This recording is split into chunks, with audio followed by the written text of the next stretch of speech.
ini gubernur bukan hanya gubernur struktural jabatan, saya Juga ini gubernur culture, gubernur kebudayaan.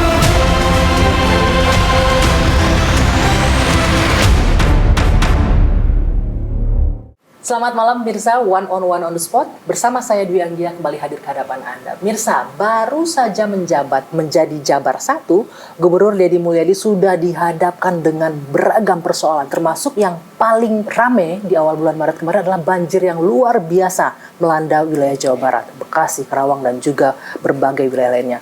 Dan tidak hanya itu, Gubernur Deddy juga mulai melakukan manuver yang cukup menarik perhatian masyarakat. Ada banyak hal, mulai dari realokasi anggaran, kemudian juga melarang tur sekolah, dan juga melarang untuk wisuda bagi anak TK dan juga siswa SD. Ini cukup menarik, bagi ibu-ibu sangat relevan masalah hal seperti ini. Kita juga akan membahas lebih banyak apa langkah strategis untuk membawa Jawa Barat lebih baik lagi bersama Gubernur Jawa Barat Deddy Mulyadi. Selamat malam, Kang Deddy. Iya, selamat malam. Biasanya disebut KDM ya, kalau KDM, di YouTube-nya. Kang Duda Merana. Aduh, jangan curhat dong, Kang. Enggak, itu bahasanya Ohang begitu. Kang Duda Merana, Kang Deddy Mulyadi. Mulyadi. Iya kan. Itu followersnya udah 6 juta ya kalau saya perhatikan. Saya nggak pernah merhatiin itu. Saya merhatiin soalnya Oh banyak iya, alhamdulillah sekali. ada yang merhatikan.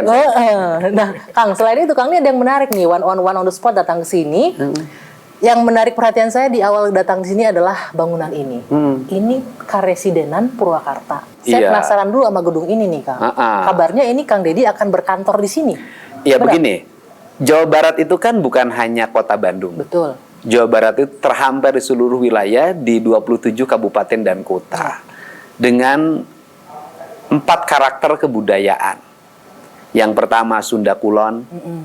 Kemudian yang kedua Priangan. Kemudian yang ketiga budaya Cirebonan. Yang keempat itu budaya Betawi. Oke. Nah, tetapi dari sisi wilayah saya membangun dalam 5 wilayah. Apa aja tuh Pertama, dibagi apa? kantor gubernur wilayah Oke. Sunda Kulon, Sunda Kulon itu wilayahnya apa aja tuh di situ? Bandung, Depok. pasti. Depok.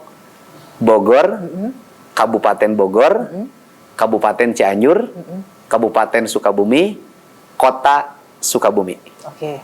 Kemudian Sunda Kidul, itu apa? Kantor gubernur wilayah Sunda Kidul, Pakidulan. Wilayah mana saja itu? Garut, Kabupaten Tasik, Kota Tasik, Kota Banjar, Kabupaten Pangandaran. Setelah itu ada kantor gubernur wilayah Sunda Wetan, yaitu Cirebon, Indramayu, Majalengka, Kuningan.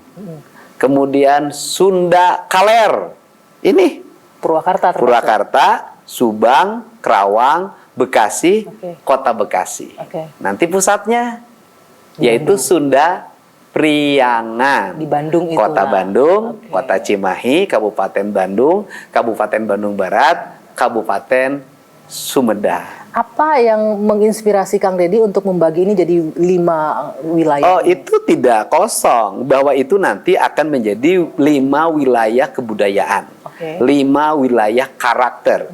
5 wilayah ekosistem. Ekosistemnya dari mulai ekosistem lingkungan sampai ekosistem ekonomi. Oh, jadi makna Dari filosofis seluruh di situ rangkaian ya. ini berpusatnya adalah di Priangan. Kan ibu kotanya di Bandung. Betul, tapi kan jadinya semua masyarakat Jawa Barat, warga Jawa Barat, mau yang di Bekasi, yang di Bogor bisa ngerasain ada pemimpinnya datang ke setiap daerah Terlayani, gitu ya, karena terlayani nanti ya. itu di kantor gubernur wilayah itu kelengkapannya banyak. Sama seperti kantor gubernur di Papua Iya, nanti. bisa jadi malah lebih lengkap. Oh. Ya kan, misalnya di sini nanti ada mobil pemadam kebakaran juga. Di sini ada ambulan yang siap melayani warga. Di sini juga ada mobil rumah sakit berjalan.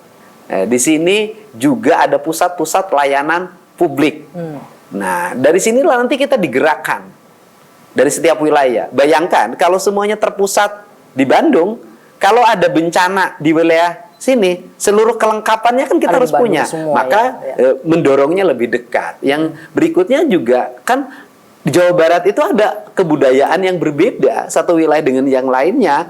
Maka kantor gubernur wilayah itu adalah representasi dari seluruh kebudayaan itu.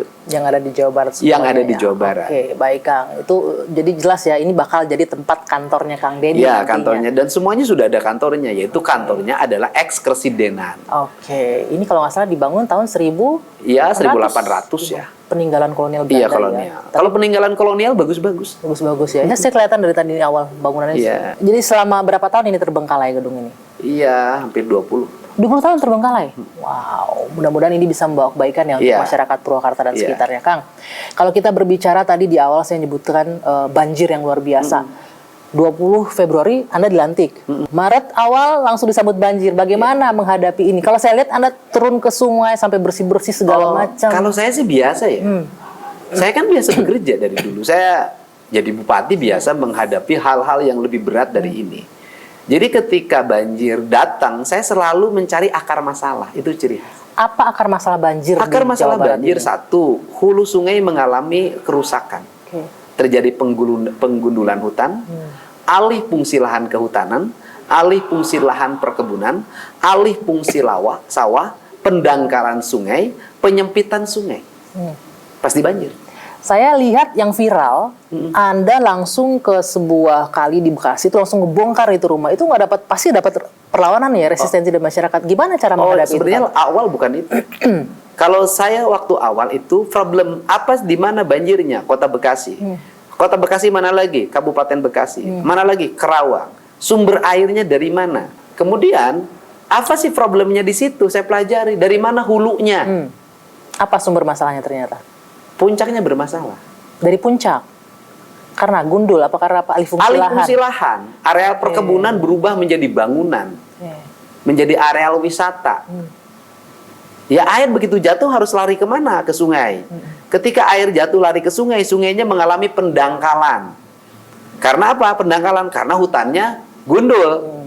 Tanah-tanahnya masuk ke sungai. Setelah itu apa sungainya? Dipenuhi sampah. Setelah sungai dipenuhi sampah lagi apa lagi? Sungainya kemudian mengalami penyempitan karena diuruk terus. Ya. Setelah mengalami penyempitan sungai apa lagi? Sungainya jembatannya lurus. Jadi ketika ada sampah ke sini, mentok ke jembatan.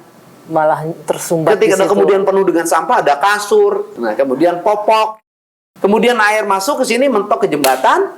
Jembatannya ada yang roboh, airnya ke rumah warga, ke pemukiman. Jadi kalau melihat dari hulu ke hilirnya masalah sudah ada nih. Apa langkah yang kemudian akan diambil nih? Makanya Kalau langkah pertama. alih fungsi lahan yang salah kan Oke. sudah terlanjur. Apa yang harus dilakukan? Langkah pertama saya adalah waktu itu, di mana titik yang paling rawan di antara puncak, yaitu bangunan yang saya bongkar itu. Yes, tempat wisata yang besar Ya, itu. tengah besar itu. Nah kemudian, apa yang problem terjadi? Pak, antara yang diizinkan dengan yang dibangun berbeda. Kenapa bisa itu terjadi? Nggak ada pengawasan dari pemerintah atau izinnya juga bermasalah Ya, atau seperti nanyanya apa, jangan Kang? ke saya. Kalau Anda melihatnya kenapa, Kang? Ya karena memang di kita nggak pernah antara izin dengan pelaksanaan kan nggak pernah diawasin. Jadi nggak sesuai juga nggak tahu Ya, nanti biasa akhirnya. kita udah izin selesai, izin bayar retribusi selesai. Kan itu. Tetapi dari sisi prosesnya, Satpol PP-nya sudah memberikan peringatan-peringatan.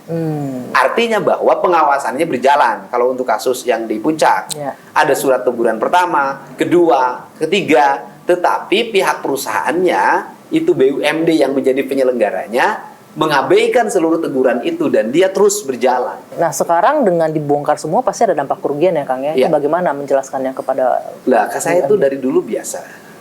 Misalnya pertama untuk tenaga kerja. Ya udah saya ngasih bantuan untuk lebaran. Kita udah siapin. Terus kemudian ya perusahaan juga ngerti. Perusahaan di Indonesia itu kalau sudah merasa salah nggak berani melawan. Apalagi dari sisi aspek formal administratifnya kan BUMD. Ya. Formal administratif. Walaupun yang punya modalnya bukan BUMD. Tapi adalah pihak ketiga, Oke. mitra lah bahasa mereka. Kalau perusahaannya masih bisa lah menerima, tapi kalau pekerjanya kan nggak cukup hanya dengan kasih. Iya Pak, ya setelah sembako, ini kan THR. lapangan kerja banyak kok. Oke. Di Jawa Barat itu, hari ini mungkin kebutuhan angkatan kerja mulai tahun 2025 sampai 2026 itu lebih dari 50.000 kok. Saya sih yakin betul nggak ada problem tentang itu. Oke. Itu dari hulunya, puncaknya. Kemudian turun ke bawah. Turun ke Masalah bawah, sungainya. Sungainya. Tahan dulu, nanti kita akan lanjutkan. One on the spot akan kembali usai jeda sesaat lagi.